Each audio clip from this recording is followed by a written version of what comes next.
The lights in the cabin grew dim as travelers found their places for the nighttime journey stretching from Rome all the way to Tel Aviv. Seated among these passengers was a woman somewhere in her early 30s, dressed in the sharp uniform belonging to El Al Israel Airlines.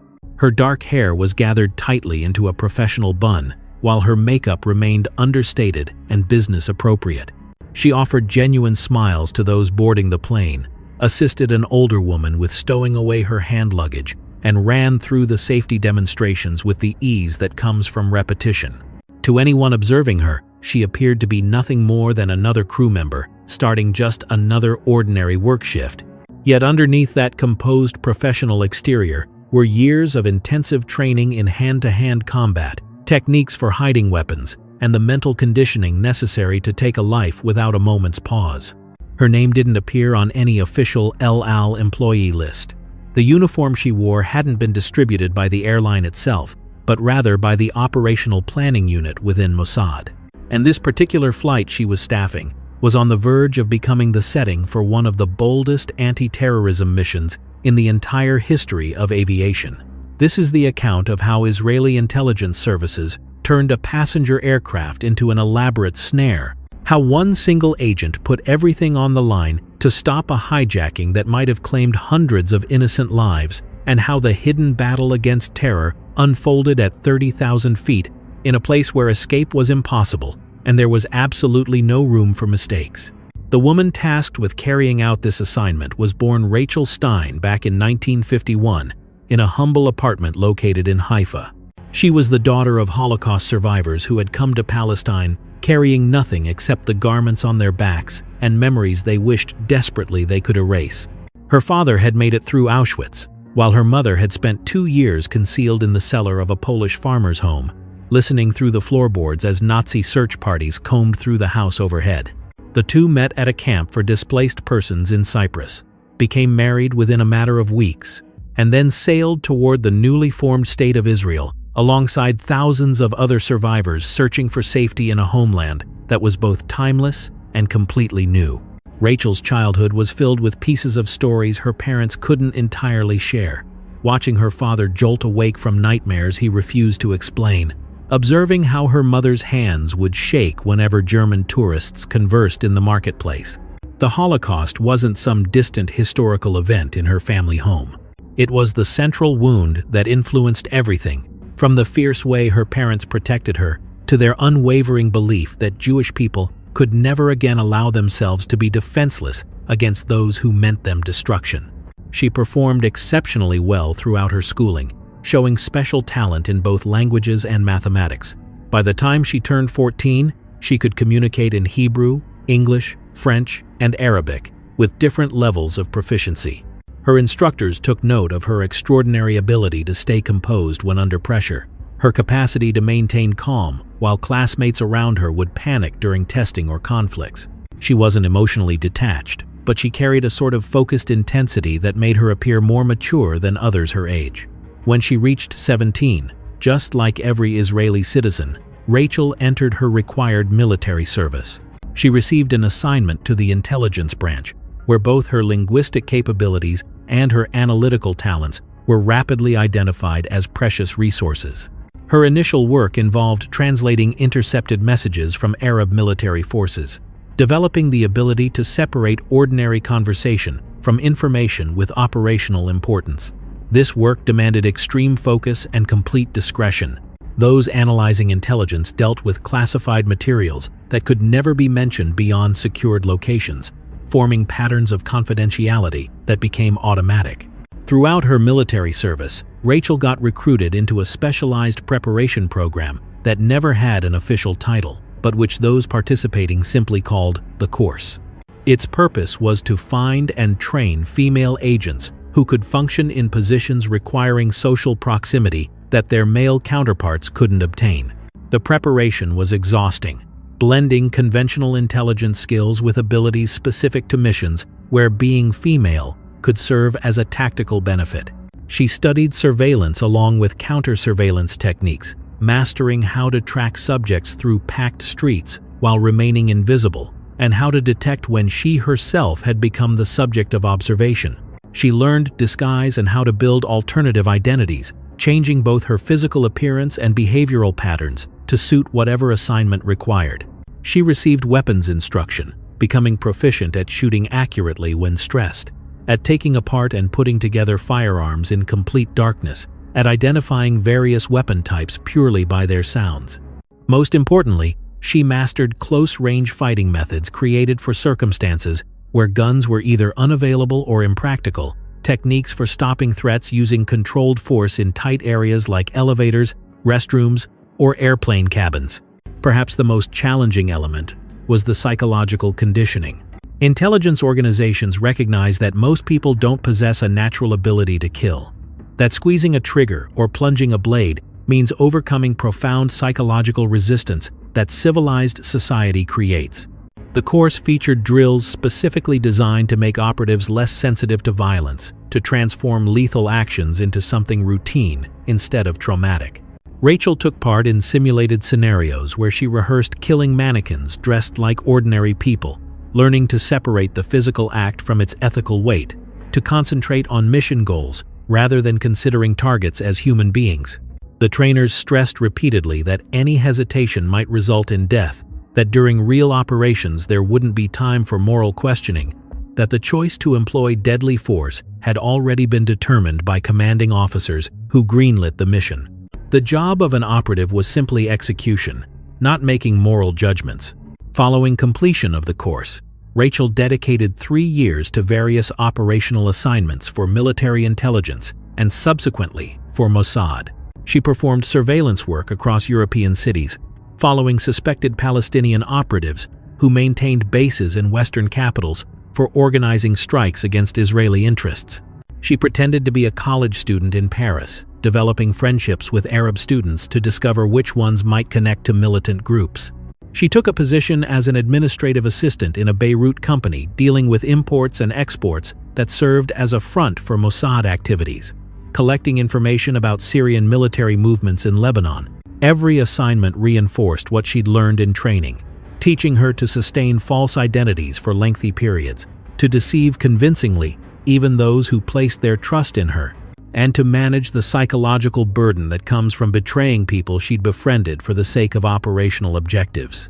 By the year 1978, Rachel had proven herself as a dependable operative, possessing unique abilities in missions requiring social penetration. Her Arabic was strong enough that she could present as Lebanese during casual exchanges. Her European personas were believable enough to disappear into Western social environments, and she possessed sufficient psychological strength to manage the loneliness that accompanied deep undercover assignments. When Mossad started organizing a mission that demanded placing an armed agent onto a passenger flight while disguised as airline staff, Rachel's background made her a natural selection. The mission originated from intelligence reports, suggesting that a Palestinian militant organization was preparing to seize control of an El Al aircraft departing from somewhere in Europe. The exact flight and timing remained unclear, but communications they'd intercepted indicated the assault was approaching rapidly and would involve several hijackers carrying weapons they'd managed to smuggle past security using weaknesses in the system that the organization had discovered. El Al, serving as Israel's flag carrier, had been repeatedly targeted by Palestinian terrorism from its earliest days. From 1968 through 1978, the airline suffered through many hijackings, armed assaults, and attempted bombings that took the lives of passengers and employees, while proving that even Israeli planes could be vulnerable to committed attackers.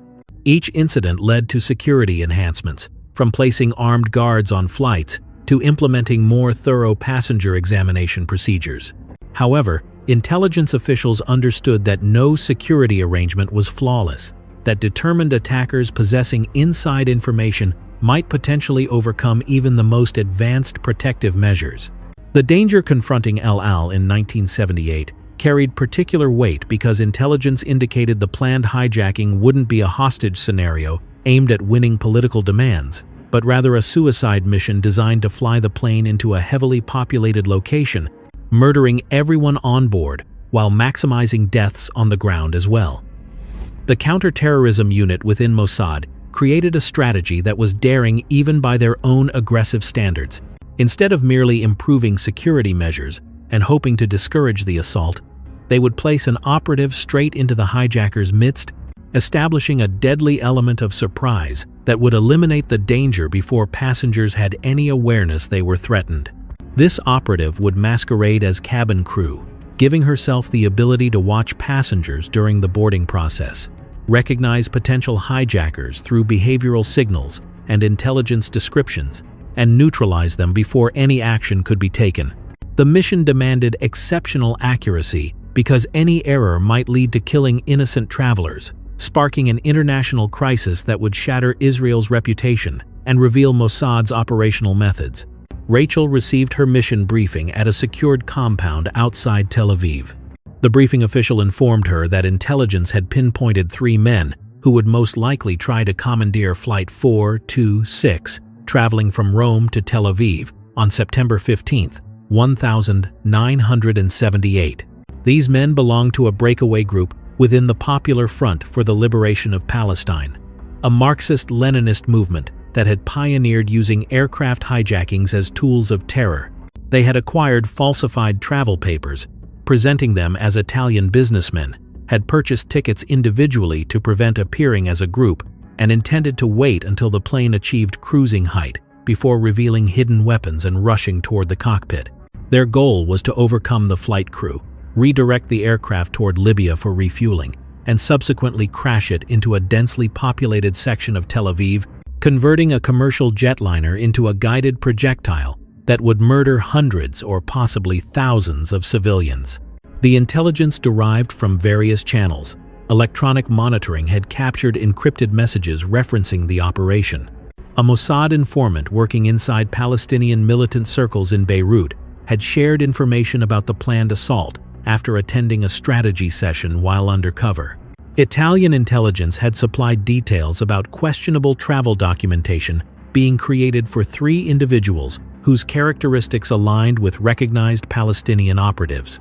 Collectively, the intelligence possessed enough credibility to warrant the exceptional gamble of inserting an armed operative onto the flight while disguised as crew.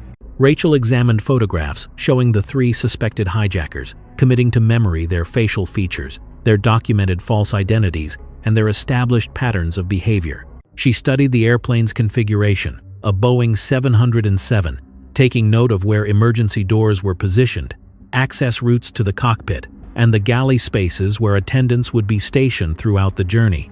She rehearsed moving through a full-scale replica of the passenger cabin, becoming skilled at navigating the restricted space while keeping her balance as the aircraft would shift and maneuver.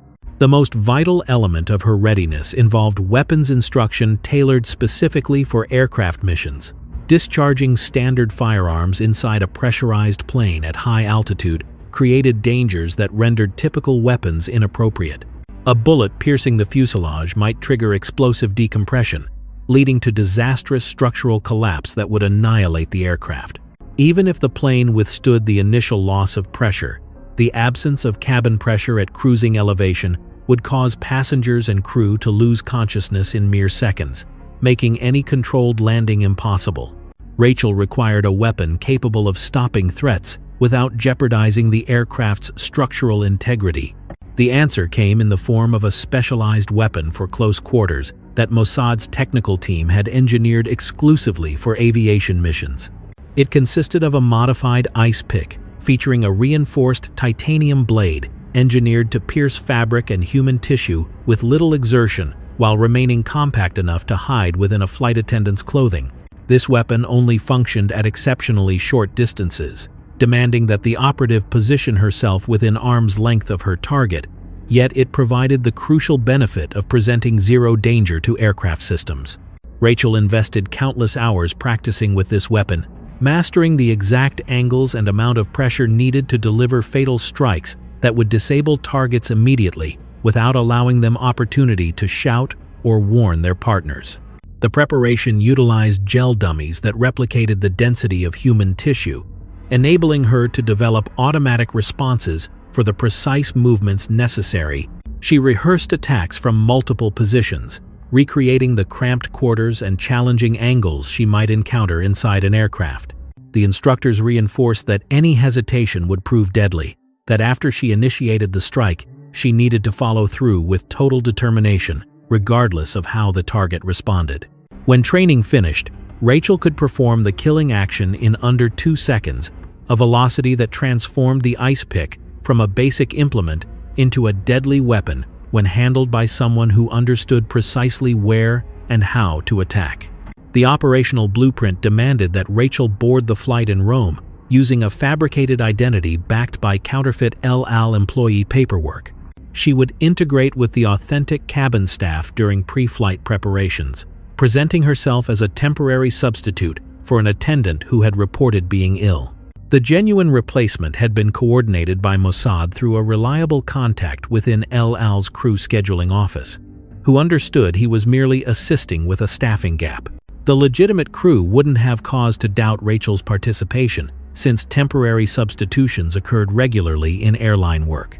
After boarding, Rachel would perform normally during the boarding phase, watching passengers for behavioral signs that might validate or challenge the intelligence regarding the anticipated hijacking. The suspected hijackers were anticipated to board individually and occupy seats spread throughout the cabin to enhance their capacity to dominate passengers after their operation commenced. If Rachel verified the suspected hijacker's presence, she would delay action until following takeoff, when passengers had relaxed into the flight and crew had started distributing meals. During that window, she would progress through the cabin, offering drinks, utilizing the service as justification to place herself adjacent to each hijacker sequentially. Upon reaching each target, she would initiate brief conversation to verify identity, then carry out the strike with the hidden ice pick, plunging the blade into particular locations on the neck or torso that would trigger instant incapacitation and swift death through hemorrhaging or breathing failure. The strikes needed to happen in quick succession to stop any hijacker from discovering his associates were being eliminated and launching the assault ahead of schedule. The time frame permitted roughly 3 to 5 minutes to eliminate all 3 targets, a constrained interval demanding flawless performance without any delay or mistake. The dangers were immense. If Rachel incorrectly identified any passenger as a hijacker and murdered an innocent individual, the mission would transform into a devastating disaster with legal and diplomatic ramifications that would harm Israel on the world stage. If any hijacker sensed the threat and started the attack before all 3 were eliminated, passengers and crew would perish in whatever bloodshed ensued. If Rachel's disguise was exposed before she could move, the hijackers might react with panic and strike right away, or they might retreat and vanish to organize future attacks that would prove harder to predict. Every component of the mission rested on Rachel's assessment, her capacity to recognize dangers precisely under duress, and her readiness to execute irreversible violence based on intelligence that, regardless of its credibility, could never achieve absolute certainty. On September 14th, Rachel traveled from Tel Aviv to Rome on a passenger flight, moving under a false identity as an ordinary traveler with no links to Israeli intelligence. She registered at an unpretentious hotel close to the airport, dedicated the evening to studying operational details and memorizing passenger lists, and slept restlessly while mentally walking through the series of actions she would carry out the next day. She rose before sunrise, cleaned herself, and put on the El Al flight attendant uniform that had been brought to her room by a Mossad messenger. She studied her reflection in the mirror, observing how the uniform altered her presentation, causing her to appear both professional and ordinary at once, precisely the sort of crew member who would fade into passengers' background awareness without drawing focused attention. She hid the ice pick inside a specially altered pocket stitched into her uniform's internal fabric, positioned where she could retrieve it immediately with her right hand while keeping a relaxed stance. At the airport terminal, Rachel connected with the legitimate flight crew during the pre-flight meeting. She introduced herself as Sarah Levy, the temporary substitute, and displayed the forged personnel papers that presented her as an accomplished flight attendant stationed in Tel Aviv, who was covering due to the sudden illness. The lead flight attendant received her with appreciation, pleased to have sufficient crew for what was projected to be a completely booked flight. Rachel took part in the routine pre-flight activities, going over safety guidelines and emergency protocols with the crew, checking the aircraft's emergency supplies, and setting up the galley for meal distribution. Everything unfolded precisely as it would on any typical flight, with Rachel executing her responsibilities skillfully enough that nobody questioned her qualifications or attendance. Boarding commenced at 2:10 in the afternoon. Rachel stationed herself close to the aircraft doorway, welcoming passengers with rehearsed smiles and assisting them in finding their seats. She watched each boarding passenger with care, matching faces against the photographs she had memorized throughout training. The first suspected hijacker came aboard at 2:17 in the afternoon. He corresponded to the intelligence photographs exactly, a man in his late 20s, flying under the identity Marco Rossetti, according to his boarding document, yet whose facial characteristics and demeanor suggested Middle Eastern rather than Italian heritage. He carried a compact briefcase and wore a dark business suit that appeared somewhat too formal for leisure travel, a characteristic that strengthened Rachel's suspicion. He settled into his designated seat in row 12, a center seat that offered restricted movement but enabled him to monitor both the front cabin and the cockpit entrance. Rachel registered his position and resumed welcoming passengers, preserving her disguise while scanning for the remaining suspected hijackers.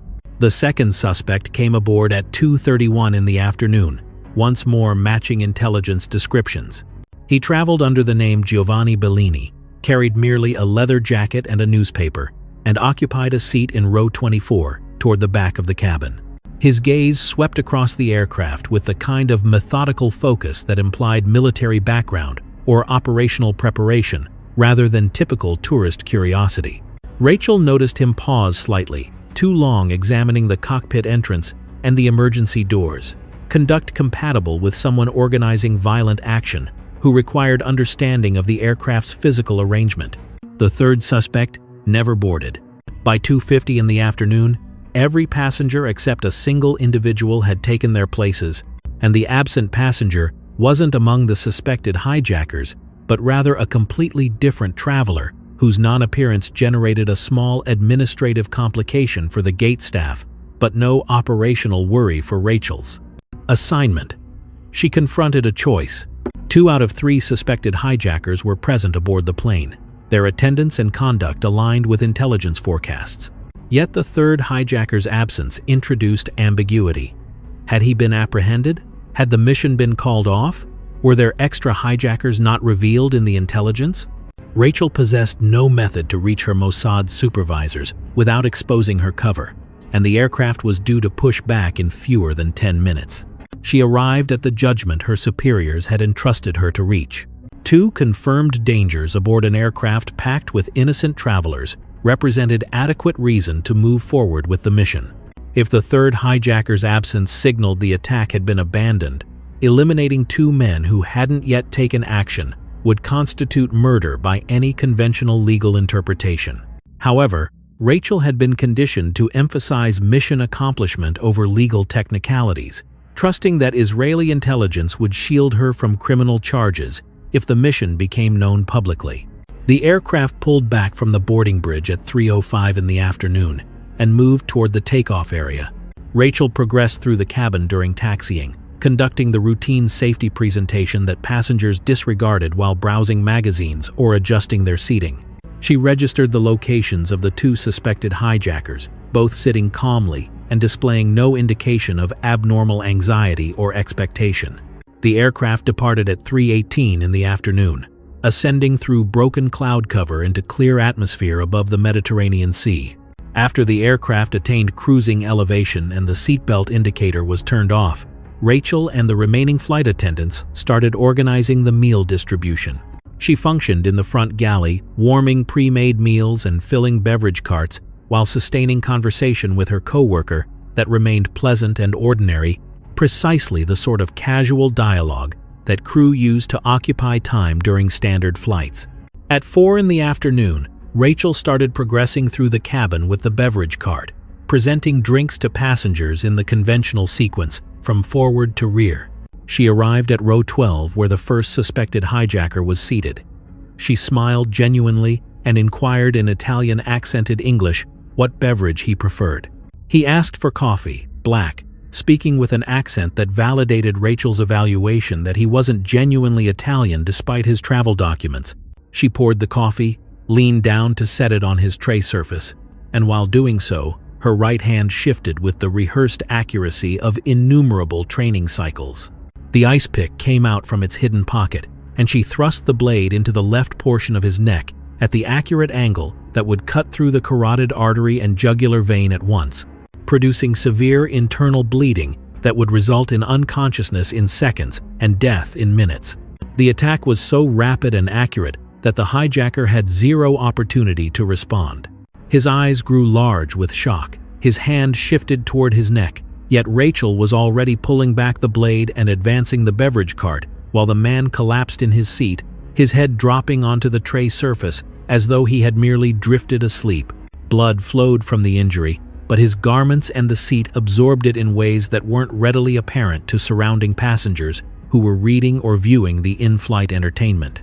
Rachel continued advancing down the passage, presenting beverages to additional passengers with identical warm professionalism she had sustained since boarding, revealing no outward indication of the violence she had just carried out. She arrived at row 24 at 4:07 in the afternoon. The second suspected hijacker was studying a newspaper when Rachel halted next to his seat and inquired what drink he wanted. He glanced upward, locked eyes with her, and during that moment, Rachel witnessed awareness cross his expression. He had understood something was amiss, some element or intuition alerting him to danger. His hand shifted toward his waist area, where intelligence had indicated the hijackers would keep hidden weapons. Rachel didn't delay. She released the beverage she was grasping, generating a splash and interruption, and thrust the ice pick into his chest with adequate strength to penetrate his breastbone and puncture his heart. The hijacker made a gasping sound. His eyes remained fixed on Rachel's face, with an expression combining rage and shock, and then his body went slack as his heart ceased delivering blood to his brain. Rachel extracted the ice pick, returned it to her uniform pocket, and apologized in a loud voice in Italian regarding spilling the drink, generating a small disturbance that explained her position, kneeling beside the passenger, and provided her opportunity to confirm he was deceased. She positioned her fingers against his neck, detecting no heartbeat, then rose and continued advancing the cart along the aisle, while her heart raced and adrenaline surged through her body. Behind her location, two men rested dead in their seats, and none of the nearby passengers possessed any awareness that they had just observed an execution. The rest of the flight proceeded without incident. Passengers consumed their meals, viewed movies, rested, or studied books. The two deceased hijackers stayed in their seats, seeming to fellow passengers as merely travelers who had fallen asleep throughout the journey. Nobody considered checking if they were breathing or observed the limited quantities of blood that had absorbed into their garments. Rachel kept performing her duties, distributing meals and drinks, smiling toward passengers, and sustaining the professional appearance that served as her disguise. Internally, she was absorbing what she had just accomplished. The feeling of the ice pick penetrating human tissue, the expression in the second hijacker's eyes when he grasped he was dying, the awareness that she had just eliminated two men based on intelligence that could have been inaccurate. The aircraft touched down in Tel Aviv at 7:30 in the evening. As passengers started gathering their possessions and readying to exit, Rachel moved through the cabin performing final inspections. She arrived at row 12 and softly moved the first hijacker's shoulder, speaking out as though attempting to wake a resting passenger. When he failed to react, she summoned the lead flight attendant, who tried to rouse the passenger and rapidly understood something was critically wrong. The identical process occurred with the second body in row 24. Medical staff were called, and passengers were requested to stay seated while emergency responders entered the aircraft. Rachel stayed in her position, displaying shock and worry alongside the remaining crew, responding to inquiries from airport security regarding whether she had observed anything abnormal about the two passengers throughout the flight. She supplied her fabricated identity and contact details, understanding that Mossad would guarantee those particulars verified if examined. The bodies were taken from the aircraft, and passengers were ultimately permitted to exit. Many among them disturbed by the unforeseen deaths, yet possessing no awareness they had been intended victims of a planned hijacking that had been thwarted by the woman who had offered them coffee. Rachel departed with the legitimate crew, sustained her disguise through questioning by airline administration, and subsequently discreetly separated from the team. Inside the terminal, she changed from her uniform in an airport washroom, discarded the ice pick in a waste receptacle where it would be gathered and burned with other airport refuse, and departed the airport as an average passenger. A Mossad operator collected her beyond the terminal, and she was transported to a protected location where operational analysts were prepared to receive her report of what had transpired aboard Flight 426.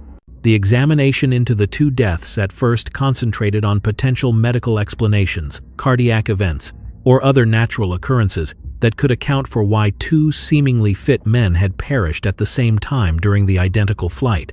However, autopsy reviews disclosed the reality. Both men had been terminated by accurate strikes from a slender blade that had cut through major blood vessels and produced fatal internal hemorrhaging. The injuries were aligned with murder rather than medical crisis, and Israeli intelligence swiftly assumed authority of the examination, categorizing all discoveries as state secrets that wouldn't be publicly revealed.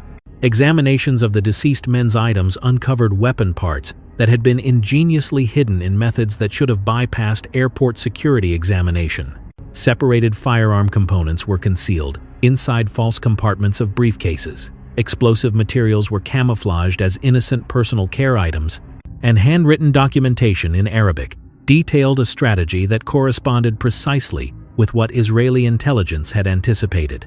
The two men were validated as participants of the PFLP breakaway group, and materials discovered in their hotel accommodations in Rome disclosed that a third hijacker had in fact been included in the planned mission, yet had been detained by Italian authorities the day preceding the flight on separate criminal accusations, a chance occurrence that had interrupted the hijacking strategy but not terminated it. The mission was restricted at the most elevated tiers of Israeli intelligence. The authentic El Al crew who had staffed Flight 426 were questioned and directed never to mention the occurrence publicly, a directive they embraced given the clear national security consequences. Passengers who had been aboard the flight were reached by Israeli security personnel and requested to execute confidentiality contracts in return for reasonable financial payments, guaranteeing their silence regarding the deaths they had observed. The complete mission vanished into the restricted files that record Mossad's most delicate operations, documented in records that would stay sealed for many decades or potentially longer. Rachel experienced psychological assessment to evaluate the effect of her initial operational killing.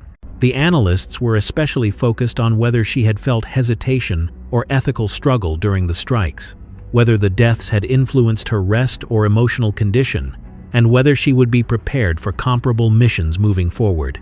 She conveyed that she had performed the assignment precisely as conditioned, that she had felt no hesitation throughout the strikes themselves, yet that she was working through complicated feelings regarding having eliminated two men who hadn't yet performed any violent action at the instant they perished. The analysts reassured her that her choices had preserved hundreds of lives, that the hijackers' purpose was evident from the weapons and materials they possessed, and that she had functioned precisely as Israeli intelligence required operatives to function in circumstances where dangers needed to be stopped before they could develop into genuine violence. For Rachel, the mission represented a shift from intelligence examiner and undercover agent into someone who had traversed the final boundary that divides intelligence activity from lethal action. She had terminated lives not during self-protection or battle, but through calculated implementation of an assignment that demanded she approach unsuspecting individuals and execute them while they remained peacefully in their places.